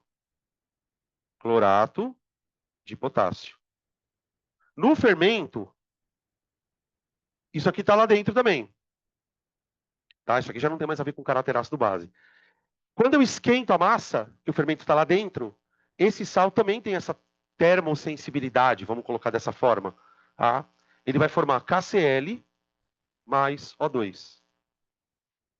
Tá? KCl mais O2. Aqui fica 2, 2 e 3. Essa reação é mais simplesinha. Ó. Aí o que, que faz a massa inflar? O2. Você quer ver uma pergunta tosca que pode aparecer? Por que, que o fermento biológico eu não posso esquentar direto? E por que, que o fermento químico eu preciso esquentar para ele funcionar? Fermento biológico. Vocês sabem como é que eu uso fermento biológico para fazer massa? Por exemplo, a gente usa para fazer pizza, para fazer pão. O fermento biológico, ele é um ser vivo. Então você põe na massa, deixa a massa descansar, ela infla e aí você assa. O fermento químico, que é o que a gente usa para fazer bolo normalmente, é aquele que a massa só vai esquentar a hora que for para o forno. Justamente porque são processos completamente diferentes. No fermento biológico, um organismo está fazendo um processo de fermentação. Então, se você botar no fogo, você mata o bicho. Você tem que esperar a massa inchar durante um tempo, ali você cobre ela, ela vai ficando cada vez maior, depois você põe no forno e aí o bichinho morre. Bichinho é foda, né? No fermento químico, não, são substâncias. Para você fazer o fermento esquentar, desculpa, inflar a massa, você precisa necessariamente esquentar. Então são processos diferentes, tá? Beleza? Hum, beleza esse negócio do fermento? Então, por enquanto, acho que dá para a gente já falar só sobre isso, né? Bom, aqui eu comecei, pessoal, dando exemplos de sais com caráter básico, né? Vamos falar dos ácidos agora. Sais com caráter ácidos. Eu nem lembro como é que eu escrevi isso.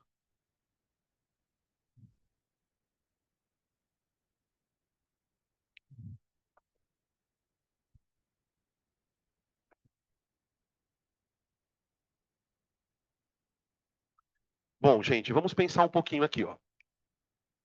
Para que um sal tenha caráter ácido, desculpa, para que um sal tenha caráter básico, ele precisa sequestrar H+. Se eu usar esse mesmo raciocínio, o que, que um sal precisa ter para ser ácido? Ele precisa sequestrar não H+, mas o OH-. Tá? Então, são sais, vamos escrever aqui, ó. Sais que reagem com a água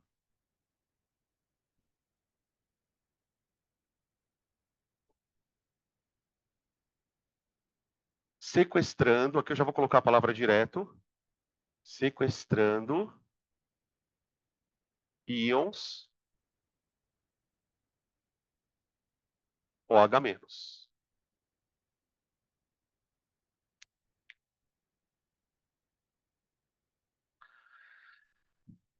Vamos lá. Quem é o sequestrador do H+? Quem é sequestrador do H+? É sempre um ânion de um ácido fraco. É um ânion. Porque, gente, lembra que se eu vou sequestrar H+, o que o sequestrador precisa ter para grudar no H+? Ele precisa ser negativo. Então, quem sequestra H+, é ânion. Adivinha quem vai sequestrar o H-? É o cátion. Vou pegar um exemplo.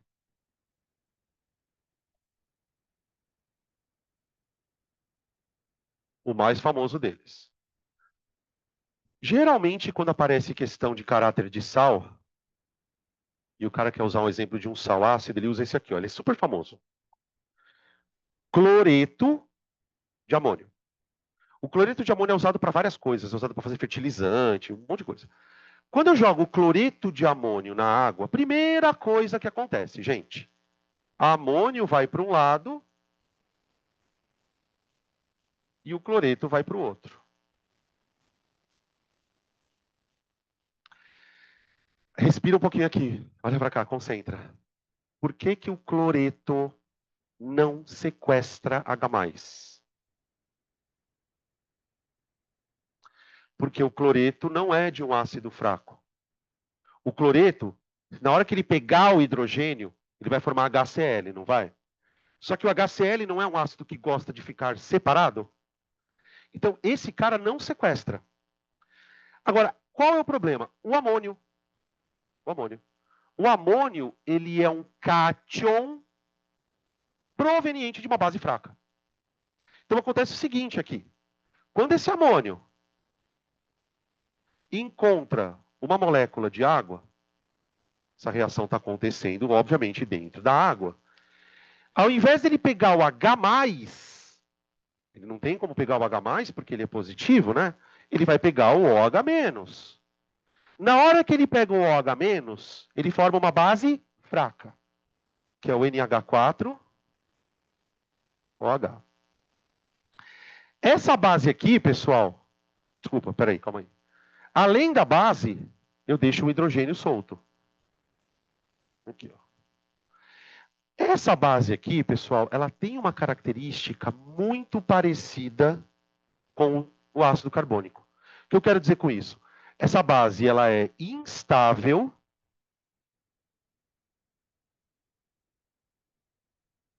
Então, tipo assim, você colocou o amônio dentro da água, tá cheio de molécula de água lá dentro. Quando o amônio arranca o OH-, ele forma NH4OH. Esse NH4OH imediatamente vira amônia e água. Essa reação ela acaba desprendendo gás. Agora, o que é mais importante para a gente dar dentro desse contexto é o seguinte: depois que a reação terminou, olha o que eu produzi lá dentro. H+. Então, eu vou dizer que o cloreto de amônio tem caráter ácido, porque quando colocado em água, produz H+. Ele é um sal de caráter ácido.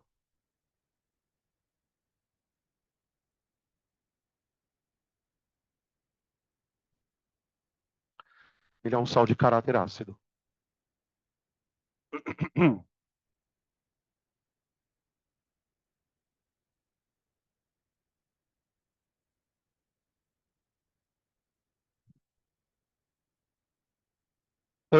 A gente ainda vai estudar essa reação, viu, pessoal, bem aprofundadamente. Se você ainda não entendeu tudo isso por completo, tá tudo certo. O que eu quis mostrar aqui é por que eu classifico um sal como ácido de base. Ou porque ele sequestra H+, deixando OH- livre, ou porque ele sequestra OH-, deixando H+ livre. A maioria esmagadora de vocês vai fazer uma prova de múltipla escolha em que você vai ter que tomar decisões rápidas. Então, por exemplo, caiu um caminhão de ácido sulfúrico na lagoa. Eu quero desintoxicar a lagoa. Eu preciso de um composto de caráter ácido. Caiu um caminhão de soda cáustica na ribanceira. Eu preciso neutralizar aquela soda cáustica. Eu preciso de um composto ácido. Na hora que forem apresentados os compostos para vocês assinalarem as alternativas, vai ter ácido, vai ter base, mas vai ter sal lá no meio. Então, na prática, como que eu analiso o caráter de um sal? Análise rápida do caráter.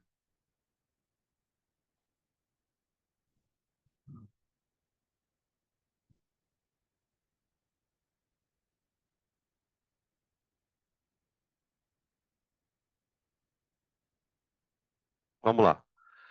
Aqui é onde você vai ter que confiar 100% na sua memória, tá, gente? Não tem outro jeito. Se você não tiver a memória do que é fraco, do que é forte, dá problema. O que você vai fazer? Você vai olhar para a alternativa e vai ver um sal lá dentro, na alternativa. Puta, NaCl. Para você analisar se o caráter é ácido ou base, o que você vai fazer?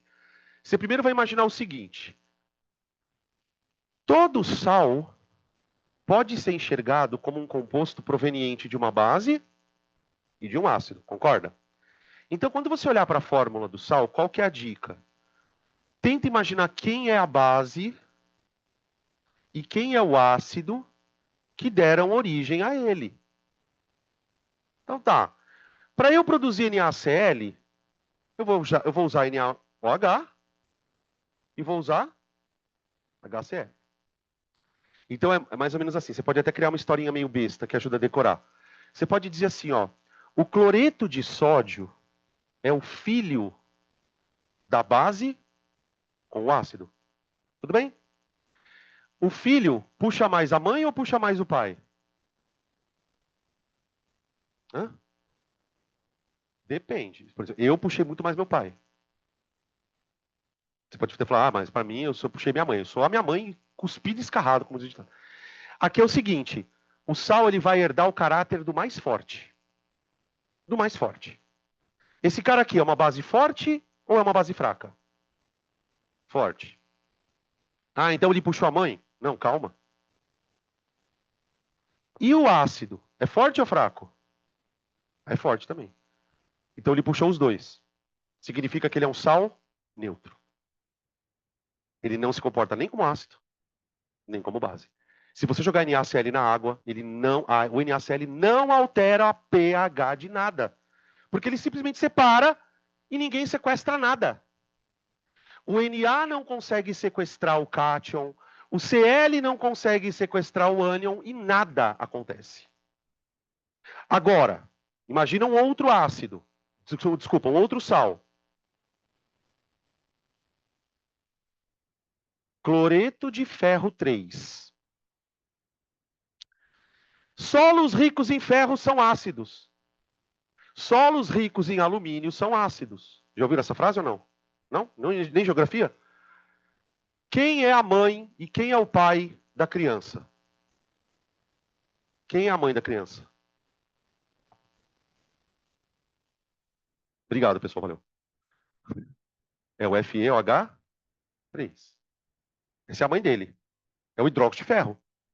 Quem é o pai dele? Quem reagiu com o hidróxido de ferro para produzir o sal aqui? Foi o HCl? Vocês estão percebendo que eu estou fazendo a reação ao contrário aqui? Eu estou partindo do sal e tentando imaginar quem é o ácido e quem é a base. Aí eu vou classificar. Essa base aqui é fraca.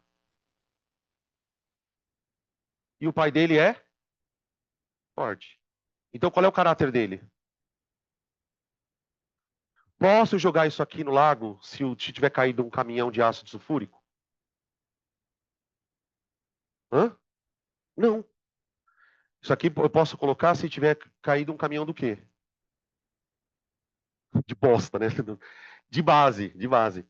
Tá, ó, como ele tem caráter ácido, isso aqui é um sal de caráter ácido,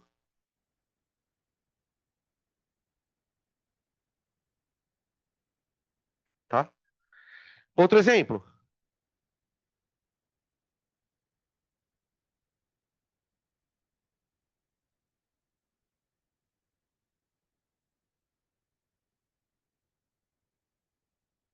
Que sal é esse? Esse é o acetato de sódio. Lembra do acetato que eu coloquei lá no comecinho da aula? Esse é o acetato de sódio. Acetato de sódio. Então vamos lá. Quem é a mãe dele? É o hidróxido de sódio. A mãe dele é o hidróxido de sódio, que é uma base forte. O pai dele é o ácido acético. O pai dele é o ácido acético. Peraí. Que é um ácido fraco. Fraco. Ah, então, peraí. Esse sal puxou o pai ou a mãe? Ah, ele puxou a mãe, ó. Caráter mais forte. Então, esse ácido, esse composto, quando você colocar ele em água, ele vai se comportar como sendo um composto de caráter básico, tá? A princípio, como a gente vai responder questões de múltipla escolha, né? Onde você vai ter que basicamente escolher o sal, esse recurso aqui ele funciona bem, tá? Depois a gente vai falar um pouquinho como que eu calculo o pH dessas coisas, tá? Mas isso é uma outra jogada, tá bom? Então, ó, o que que eu preciso que vocês coloquem de informação muito importante para estudar esse assunto, gente? Precisa criar na sua cabeça uma tabela, qualquer coisa, onde você consiga rapidamente classificar ácidos e bases como fortes ou fracos, tá? Se vocês tiverem dificuldade para montar essas reações, não estressem com isso por enquanto. A gente não vai focar muito nas reações, tá? O objetivo mais importante desse final de aula é você conseguir fazer isso aqui rápido, tá? Pega o sal, classifica o cátion, classifica o ânion, vê quem é mais forte e aquilo vai ser o caráter, tá bom? E só para fechar, antes que alguém faça também essa pergunta. Danilo, mas e se os dois forem fracos? Por exemplo, e se cair um sal, tipo assim, ó, NH4CN? Esse aqui é um sal complicado de analisar. Por quê? Porque o NH4 é o cátion de uma base fraca. O CN- é um ânion de um ácido fraco. Aí eu precisaria saber quem é mais fraco. O que isto quer dizer na prática? Não se preocupar, tá? Esse tipo de situação não vai aparecer, porque aí a gente não tem condição de avaliar sem outras informações, tá? Não estou dizendo que não dá para fazer isso.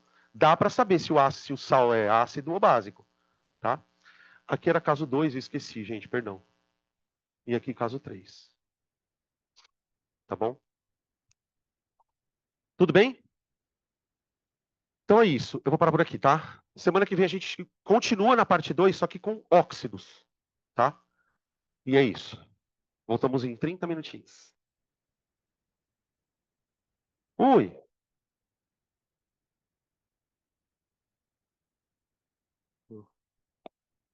E aí, tudo bom?